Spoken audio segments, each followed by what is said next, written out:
রমজান মাস হলো ইবাদতের মাস।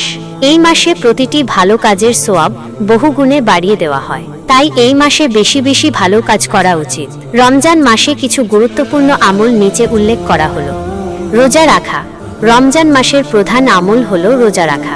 আল্লাহ তাআলার সন্তুষ্টির জন্য এই মাসে সূর্যোদয় থেকে সূর্যাস্ত পর্যন্ত পানাহার ও অন্যান্য ইন্দ্রিয় তৃপ্তি থেকে বিরত থাকা প্রত্যেক মুসলমানের জন্য আবশ্যক। কোরআন তিলাওয়াত। রমজান মাস কোরআন নাজিলের মাস, তাই এই মাসে বেশি বেশি কোরআন তিলাওয়াত করা উচিত। সম্ভব হলে পুরো রমজান মাসে একবার কোরআন খতম করার চেষ্টা করা উচিত। তারাবি নামাজ। রমজান মাসের বিশেষ নামাজ হলো তারাবি নামাজ। এশার নামাজের পর এই নামাজ আদায় করা হয়। তারাবি নামাজ জামাতের সাথে আদায় করা উত্তম। দান সদকা করা। রমজান মাসে দান সদকার সওয়াব অনেক বেশি, তাই এই মাসে গরিব দুঃখীদের বেশি বেশি দান করা উচিত। ইতিকাফ করা। রমজানের শেষ 10 দিন মসজিদে ইতিকাফ করা একটি গুরুত্বপূর্ণ আমল। লাইলাতুল কদর তালাশ করা। রমজানের শেষ দশকের বিজোড় রাতগুলোর মধ্যে লাইলাতুল কদর লুকানো আছে।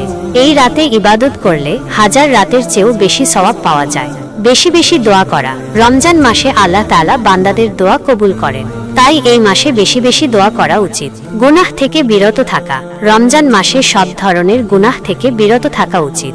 বিশেষ করে মিথ্যা বলা, গীবত করা, পরনিন্দা করা ইত্যাদি থেকে দূরে থাকা উচিত। 5 ওয়াক্ত ফরজ নামাজ জামাতে আদায় করা।